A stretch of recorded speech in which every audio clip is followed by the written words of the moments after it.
Isaías, capítulo 41, versículos 8 até o versículo 10.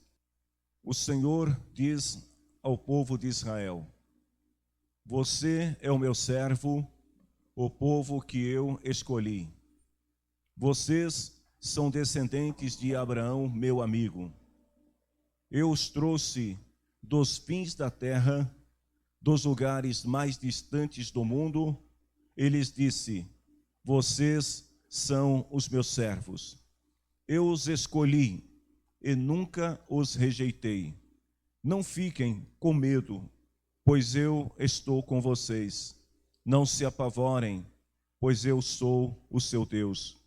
Eu lhes dou forças e os ajudo e os protejo com a minha forte mão. Amém? Podemos orar ao Senhor? Em nome de Jesus Cristo, nós estamos gratos ao Senhor por esta oportunidade de nos reunirmos na Tua presença e somos gratos, Senhor, também pelo privilégio de podermos cantar em Tua honra, adorar ao Senhor por tudo que o Senhor é nas nossas vidas. Meu Deus, eu quero Te pedir mais uma vez neste momento, no nome de Jesus Cristo, que o Senhor use a minha vida para transmitir a Tua palavra ao coração do Teu povo, aqueles que estão reunidos aqui presencialmente, como também aqueles que estão nos acompanhando à distância. Que o Senhor nos abençoe a todos e que a Tua palavra, Senhor, venha nos encher neste dia de esperança, de vigor, venha renovar, Senhor, a nossa fé em Ti, no nome de Jesus Cristo. Amém. Podemos assentar, queridos irmãos. Meus amados, antes de entrar no comentário sobre o texto que nós acabamos de ler, uma observação bem simples sobre hermenêutica cristã, que é o princípio da interpretação. 3 critérios que são básicos e fundamentais na interpretação de qualquer texto da Bíblia que nós lemos. Isso aqui vale para todos nós. Sempre que você ler um texto da Bíblia, o primeiro passo é você procurar compreender o texto na sua origem, na forma em que ele foi escrito, dentro do contexto em que ele foi escrito, no tempo em que foi escrito e para quem foi escrito. Ou seja, as circunstâncias em que o texto foi escrito. É a interpretação primária que devemos fazer de qualquer texto nas Escrituras que venhamos ler. Tem também uma outra forma de nós entendermos o texto, de compreender o texto. A gente chama de interpretação escatológica. A palavra já diz que fala do futuro. E aí nós precisamos observar duas coisas quando a gente lê o texto e buscamos esta interpretação no texto. Primeiro, o que a palavra tem a ver com o futuro das pessoas a quem ela se refere, ou da nação a que ela se refere. E segundo, como aplicar esta palavra à minha vida no futuro. E o terceiro princípio importante que a gente deve sempre também observar, eu chamo de interpretação prática, que é aplicar o texto à nossa vida contemporânea. O que esta palavra está dizendo para mim no dia de hoje, ou seja, o que Deus está me dizendo através da sua palavra. Vamos entrar então nesse texto que nós acabamos de ler em Isaías. E a gente vai partir da interpretação primária. Deus demonstra nas palavras do profeta o seu amor à nação de Israel. Deus está dizendo para o povo que Ele tem uma aliança com eles e que Ele deseja restaurar esta nação. E para que haja esta restauração, Deus então encoraja o povo com algumas palavras de ânimo e também demonstrando o seu amor pelo seu povo. Algumas lições importantes que nós vamos aprender com base neste texto. Primeiro, Deus está falando para a nação de Israel.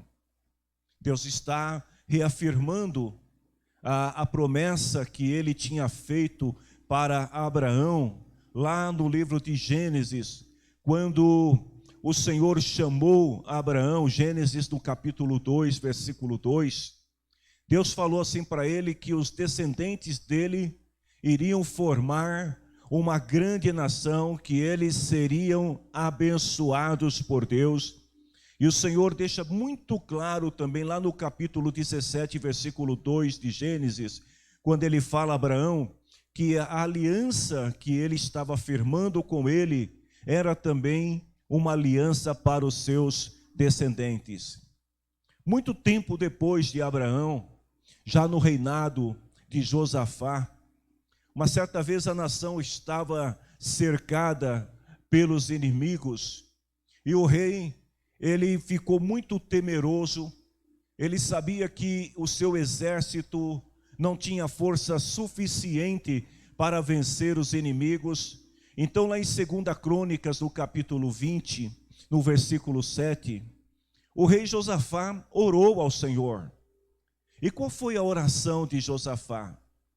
Ele ora e diz assim ao Senhor, para que Deus não esquecesse deles, pois eles eram descendentes de Abraão, o seu amigo. Ou seja, Josafá, ele apela para a aliança que Deus tinha feito com Abraão.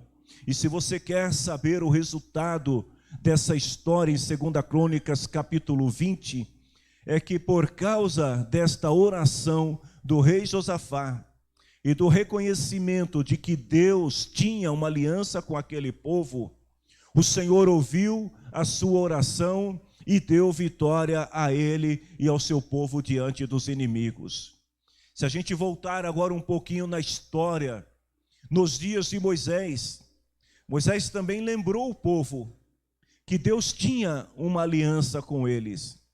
Deus tinha feito esta aliança com Abraão, porém Moisés, ele acrescenta algo muito importante a esta aliança, quando ele diz assim que a aliança que Deus tinha com o seu povo estava condicionada à obediência à vontade de Deus. Está lá em Êxodo capítulo 19, no versículo 5, o Senhor disse para Moisés, e Moisés passou a mensagem de Deus para o povo, aonde Deus fala assim: se vocês me obedecerem e cumprirem a minha aliança, vocês serão o meu povo.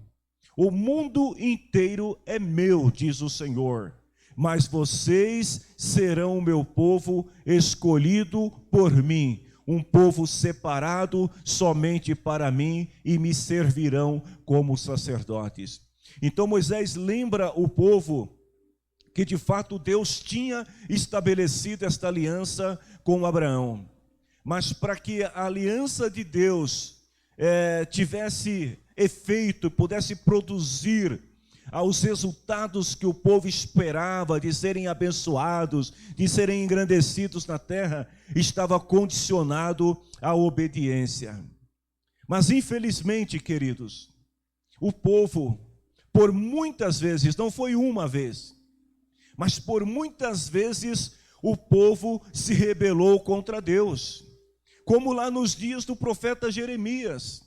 Jeremias, ele viveu 100 anos depois do profeta Isaías. Note que 100 anos antes, Deus estava usando um profeta para dizer ao povo que amava o povo, que queria restaurar a nação, que queria abençoar o povo. Mas o tempo passou e novamente o povo se esqueceu de Deus. Então lá em Jeremias capítulo 22, Deus dá uma ordem para o profeta. Deus diz para Jeremias ir até o palácio para falar com o rei, para falar com os altos oficiais do seu reino e para falar com o povo. E Jeremias vai e entrega a mensagem do Senhor, que diz o seguinte: façam o que é justo, façam o que é honesto, protejam dos exploradores aqueles que estão sendo explorados, não maltratem nem explorem os estrangeiros, os órfãos, as viúvas, não matem pessoas inocentes neste lugar sagrado. O que é que Deus estava exigindo do povo através do profeta Jeremias? Justiça. Que o povo fosse correto nos seus atos, nas suas ações diante de Deus e também em relação ao próximo. Mas o povo não ouviu a voz de Deus. Então olha só o que o Senhor diz, que depois muitos estrangeiros vão passar e perguntar um ao outro: por que é que eu, o Senhor, fiz uma coisa dessas com esta grande cidade? Olha o que Deus está dizendo para o profeta. As pessoas vão passar e vão ver que a cidade foi destruída, e elas vão perguntar a si mesmas: porque o Deus deles, que dizia que os protegia, permitiu que a cidade fosse destruída? E aí o profeta diz que os estrangeiros, ou seja, o testemunho de quem está de fora, de quem não faz parte do povo de Deus, eles vão dizer assim: porque abandonaram a aliança que fizeram com o Senhor seu Deus. Então, queridos, vejam bem, quando Deus usa o profeta Isaías, voltando agora ao texto que nós lemos, para reafirmar a sua promessa com o povo, Deus está deixando bem claro que ele tem uma aliança, e que apesar das inúmeras vezes em que o povo, por alguma razão, se distanciou do Senhor, Deus estava sempre pronto a perdoar o povo, restaurar o povo novamente. Aí você deve estar perguntando: pastor, tudo bem, você está falando da história do Antigo Testamento, mas o que esta palavra tem a ver comigo hoje? E aí entra o que eu disse, a interpretação prática das Escrituras. O apóstolo Pedro, ele declarou lá em 1 Pedro capítulo 2, versículo 9 e 10, que a promessa que Deus tinha feito a Israel, a Abraão, se estendeu à igreja. Porque hoje nós somos o Israel de Deus. Hoje nós temos o compromisso, o dever, nós temos a aliança, então nós temos a obrigação de dar testemunho do nosso Deus. Ele diz assim: vocês são raça escolhida. As mesmas palavras que Deus usou para Moisés e os profetas se dirigir à nação de Israel, agora o apóstolo Pedro está usando destas palavras para se dirigir à igreja de Deus. E ele fala: vocês são raça escolhida, vocês são sacerdotes, vocês são nação dedicada a Deus, vocês são um povo que pertencem a Deus. E quando Pedro estava pregando a sua primeira pregação, depois de ser cheio do Espírito Santo, lá em Atos no capítulo 2, versículo 39, ele também disse para as pessoas que estavam ouvindo a sua pregação, e a Bíblia diz que ali haviam pessoas de várias nacionalidades, ou seja, haviam estrangeiros também que estavam ouvindo a pregação de Pedro, e ele falou assim: essa promessa é para vocês, é para os seus filhos, para todos os que estão longe, isto é, para todos aqueles que o Senhor nosso Deus chamar. Então a palavra do profeta Isaías acerca da restauração do povo de Israel é uma palavra também viva nos dias de hoje para a igreja do Senhor Jesus. Nós somos o Israel de Deus. O segundo ponto que eu vejo importante nesta palavra é que Deus promete estar com o seu povo. Ele diz assim: não fiquem com medo, pois eu estou com vocês, não se apavorem, pois eu sou o seu Deus.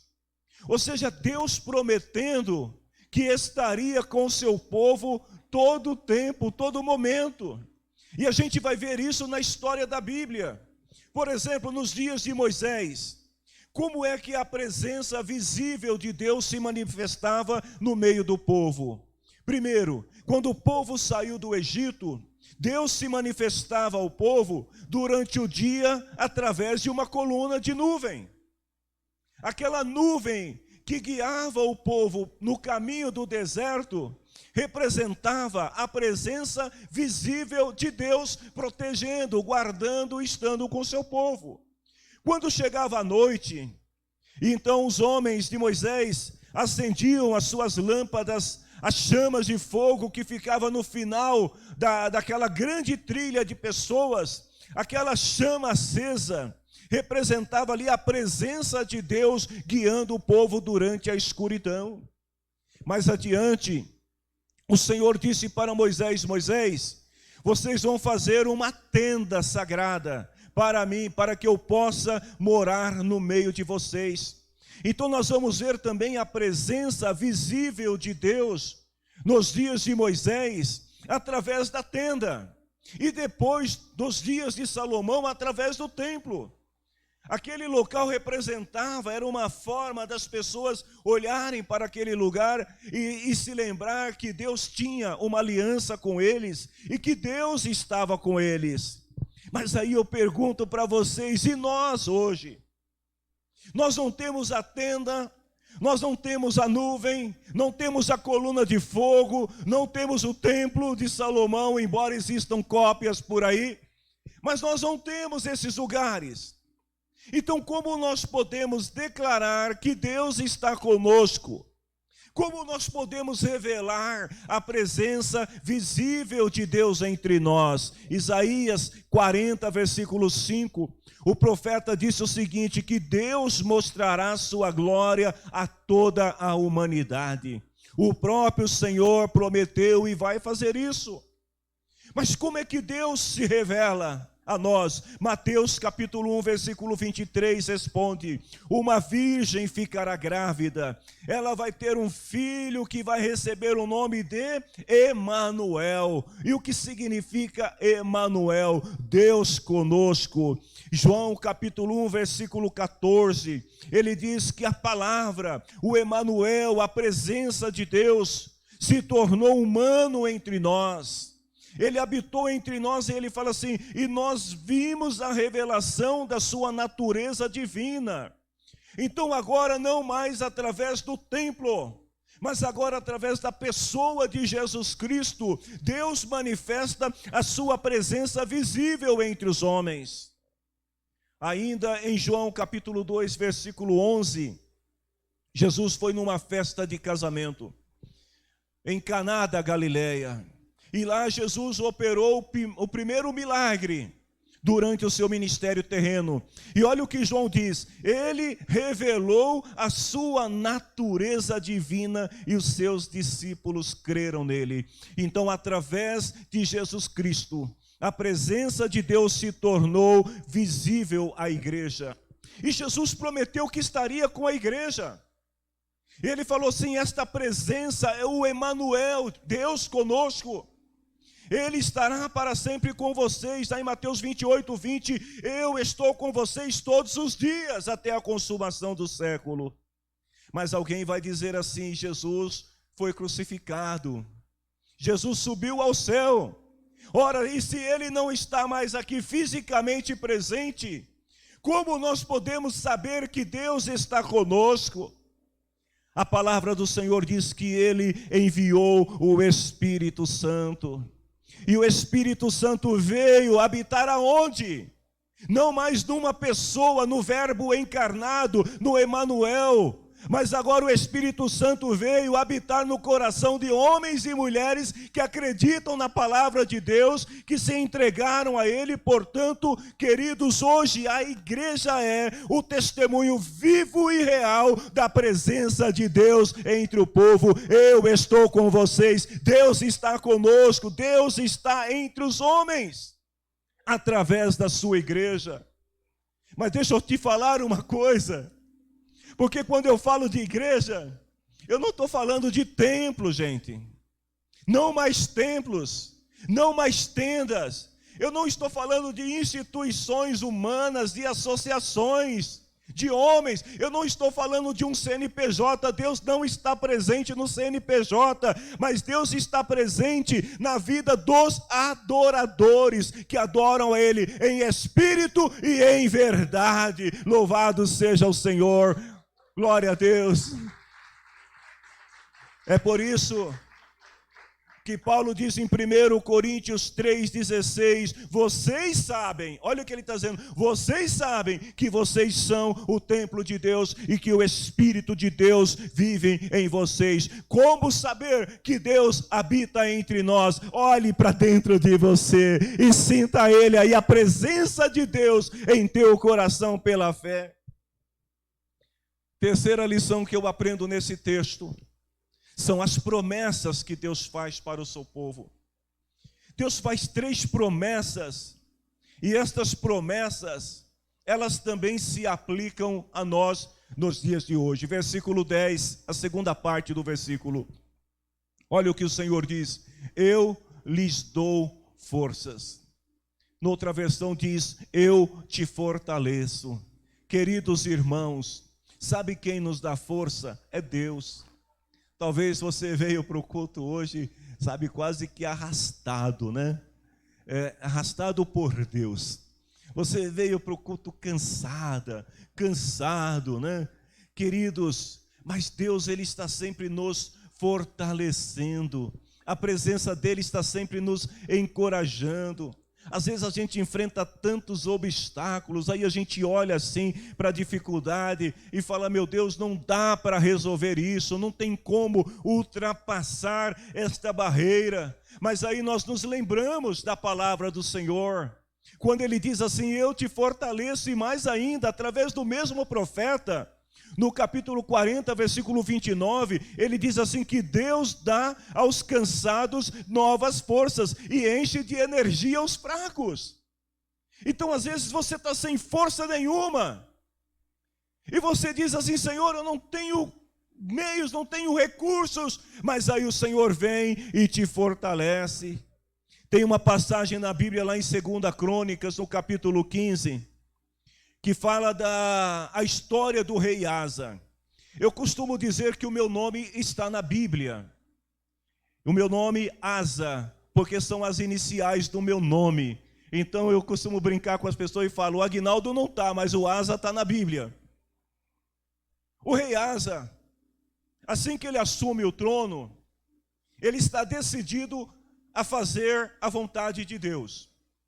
Ele quer promover uma reforma política e uma reforma religiosa no seu reino. Mas a verdade é que havia muitos opositores no reino. Então ele está um pouco temeroso em relação à decisão que precisa tomar. Então o que Deus faz? Deus vê o coração de Asa, porque Deus vê o coração de cada um de nós. Às vezes a gente está numa situação que a gente está assim: não sei se vou, não sei se fico, né? Não sei se avanço, não sei se paro. O rei Asa estava nessa situação. Mas aí Deus levantou um profeta chamado Azarias. E o Senhor disse para ele o seguinte: você vai até o rei Asa e você vai dizer para ele o seguinte: o Senhor Deus está com vocês, se é que vocês estão com Ele. Ora, se você é o templo do Espírito, habitação, morada de Deus, se Ele está com você, aliás, se você está com Ele, Ele também está com você. Se o procurarem, Ele deixará que vocês o achem, mas se o rejeitarem, Ele também os rejeitará. Aí o profeta disse para o rei o seguinte: seja forte, não fique desanimado, você vai ser bem sucedido em tudo o que fizer. Irmãos, quando o rei recebeu esta palavra, a palavra do Senhor diz assim: Asa ouviu esta mensagem, a profecia de Azarias, filho de Obed, e ficou cheio de coragem. Oh, como a palavra de Deus é poderosa, irmãos, porque às vezes a gente se reúne para uma reunião de culto, e a gente está tão cansado, tão desanimado, tão cheio de problemas, mas de repente o Senhor levanta alguém aí do teu lado para falar com você, para dirigir uma palavra de Deus para você, e aí acontece igual o rei Asa aqui. Quando ele ouviu a palavra, ele ficou cheio de coragem para tomar as decisões certas, e ele restabeleceu o culto no seu reino. Numa cidade qualquer do interior, um grupo de jovens estudantes resolveram participar de uma maratona que a escola estava promovendo. Era uma corrida de obstáculos entre os estudantes, e quando terminou a corrida, o vencedor foi uma pessoa que ninguém esperava que pudesse ganhar aquela corrida. Por quê? Ele era o nerd da turma. E todo mundo sabe que os nerds geralmente eles são meio devagar para atividades físicas. Intelectualmente eles são muito bons, mas fisicamente eles são mais devagar. Mas quem ganhou foi um adolescente nerd. Ele era inexpressivo, não tinha muita influência no meio do grupo e todo mundo estranhou porque ele ganhou. Então alguém decidiu perguntar para ele: como foi que ele conseguiu vencer uma corrida tão difícil, cheia de obstáculos, se ele nem mesmo participava das atividades ali do dia a dia do grupo e tal? E aí ele disse o seguinte: olha, quando eu me inscrevi para participar da corrida, o meu pai disse que os obstáculos seriam grandes. E o meu pai também disse para mim que eu tinha condições de superar os obstáculos. E mais ainda, o meu pai falou que eu tinha condições de vencer todos vocês. Então, enquanto eu estava correndo, eu me firmei nas palavras de meu pai, que eu era capaz de superar os obstáculos e que eu era capaz de vencer vocês, de superar vocês. E por isso eu venci a corrida. Queridos, quando nós nos apropriamos da palavra de Deus, porque o tempo todo Deus está falando conosco. Deus estava falando para a nação de Israel através do profeta Isaías, e hoje Deus está falando para você também. Deus está dizendo o seguinte, que se você confiar na palavra dele, ele vai te fortalecer e você vai vencer. Olha o que o salmista diz no Salmo 60, versículo 2: com Deus do nosso lado faremos proezas. Se Deus está contigo, meu irmão e minha irmã, não há o que temer. Enquanto a gente estiver aqui, a gente sempre vai ouvir da parte de Deus palavras que vão nos ajudar a vencer. Jesus, lá em João 16, 33, olha o que ele falou para os discípulos: no mundo vocês vão sofrer, vocês vão enfrentar obstáculos, vai ter barreiras na caminhada de vocês, mas ele diz assim: tenham que coragem, eu venci o mundo. E Paulo, corroborando com as palavras de Jesus em Romanos, capítulo 8, versículo 31 e 32, ele fala assim: meus irmãos, se Deus está do nosso lado, quem é que pode nos deter? Quem pode nos vencer? Quem pode te segurar? Quem pode impedir você de avançar rumo às promessas de Deus? Ele responde: ninguém. Se Deus está com você, Ele vai te fortalecer. Diga ao fraco nesta noite: eu sou forte no Senhor. Segunda promessa que Deus faz: eu te ajudo. Ele diz assim: eu os ajudo. Ou seja, você não vai carregar o fardo sozinho. A nossa vida, irmãos, é cheia de fardos. A gente está sempre carregando alguma coisa, né? Uma dorzinha aqui, um probleminha ali, uma continha ali, um inimigo ali, e vai outra crise lá. E quando não tem crise aqui, a gente fica preocupado pensando se a Rússia vai invadir a Ucrânia, e aí a gente já não dorme pensando se o Brasil entrar na guerra. Problemas, irmãos, fardos existem. A gente está sempre carregando os fardos. Mas vejam bem, deixa eu te falar uma coisa. Se você pegar este fardo pesado que você está carregando aí e colocar nas mãos do Senhor, sabe o que Ele vai fazer? Ele vai te devolver um fardo leve. Lá em Mateus 11, 28, 30, Jesus falou assim: vocês estão cansados de carregar cargas pesadas, preocupações, problemas, eu lhes darei descanso. Aí no versículo 30 ele fala assim: a carga, ou o fardo que eu coloco sobre vocês é leve. Então eu te convido nesta noite a pegar o teu fardo, colocar nas mãos do Senhor, e Ele vai te ajudar a carregar esta carga, por mais pesada que seja. E Deus, Ele sempre nos ajuda. Deus cumpre as suas promessas. Lá em Josué, no capítulo 21, versículo 43 a 45, tinham se passado mais de 40 anos desde que Deus usou Moisés para tirar o povo da terra do Egito. E aí olha o que diz a palavra, que o Senhor cumpriu a sua promessa aos seus antepassados. Eu estava meditando agora há pouco, irmãos, nesta palavra. Eu estava ali na sala pastoral dando aquele review na pregação, e de repente eu parei nesse texto. Olha o que diz: assim o Senhor Deus deu aos israelitas toda a terra que havia prometido aos seus antepassados. A quem Deus prometeu?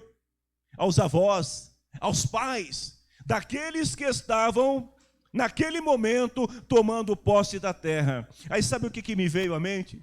Que tem muito filho, tem muitos netos, tem bisnetos que estão usufruindo das bênçãos que o Senhor fez aos seus antepassados. Deus prometeu ao pai, Deus prometeu ao bisavô, e a promessa está se cumprindo na vida dos filhos. E tem mais ainda, o Senhor prometeu que daria paz a eles. Os seus antepassados, os seus avós, os seus pais, trabalharam arduamente, enfrentaram o sol do deserto, enfrentaram inimigos, alguns morreram, outros murmuraram, alguns se perderam no caminho, mas agora, a nova geração que estava debaixo da promessa, da aliança que Deus tinha feito desde Abraão, a palavra do Senhor diz: Deus deu a eles paz diante dos seus inimigos. E no versículo 45 diz que o Senhor cumpriu todas as boas promessas. Eu tenho uma palavra de Deus aqui para os pais e para os avós nesta noite. Se Deus tem feito promessas na tua vida e ainda não se cumpriu, fica tranquilo, porque se não se cumprir na tua vida, vai se cumprir na vida dos teus filhos e dos teus netos. Cadê os pais e os avós aqui para dar um glória a Deus, hein? Não se cumpriu, fica tranquilo. Deus não esqueceu das promessas que Ele tem feito. Em terceiro lugar, em último lugar, o Senhor diz assim: eu te sustento com a minha destra fiel, ou seja, eu vou proteger vocês com a minha forte mão. Deus está sempre cuidando de nós, irmãos. Salmo 63, versículo 8. Sabe, queridos, às vezes nós estamos prestes a cair num abismo. A gente está, sabe, às vezes isso pode acontecer na vida de qualquer um de nós. A gente pode estar caminhando aqui tranquilo e de repente a oração do salmista é para que Deus livrasse ele das armadilhas, porque muitas vezes o inimigo ele coloca lá um buraquinho, as pessoas mais antigas talvez vão entender melhor, mas aquelas armadilhas que se cavavam um buraco, depois colocavam folhagens por cima, e depois o animalzinho vinha bem tranquilo e caía. O inimigo também trabalha dessa maneira. Às vezes a gente está caminhando em solo seguro, está tudo bem na tua vida, você não vê nenhum problema à distância, mas no meio do caminho existe o quê? Uma covinha ali que está tapada, onde o inimigo pretende te jogar. Mas olha o que o salmista diz no Salmo 63 hoje, 63, 8. A tua mão direita me segura firme, eu me apego a ti. E no Salmo 42, Deus me tirou de uma cova perigosa, de um poço de lama. Quando você está caminhando tranquilo e de repente você vai se afundar, Deus estende as mãos e Ele te puxa para cima e te coloca de volta no caminho que você deve andar. No Salmo 78, nós temos ali a descrição do salmista falando sobre a experiência do povo de Israel no deserto. Eu quero te convidar hoje, quando você chegar na sua casa, se você ainda não fez a sua leitura bíblica devocional diária, eu quero te convidar para quando você chegar em casa, reúna a família, leia o Salmo 78. Veja como Deus dirigiu o povo de Israel no caminho do deserto. Como Deus guiou o povo. No versículo 52, o salmista diz assim, que Deus, como um pastor, conduziu o povo para fora do Egito e o guiou pelo deserto. Leia o Salmo 78 e veja como Deus guiou aquele povo. Da mesma maneira, Ele também está a guiar a sua igreja, aqueles que confiam no Senhor. Se coloque em pé, por gentileza. A mensagem do profeta Isaías não é uma mensagem apenas para a nação de Israel nos seus dias. A mensagem do profeta Isaías é uma mensagem para os dias de hoje. É uma palavra onde o Senhor nos promete nos fortalecer, ajudar e sustentar. Não fiquem com medo, eu estou com vocês. Não se apavorem, pois eu sou o seu Deus. Te dou força, te ajudo e te protejo com a minha forte mão. Deus está conosco. Amém, igreja?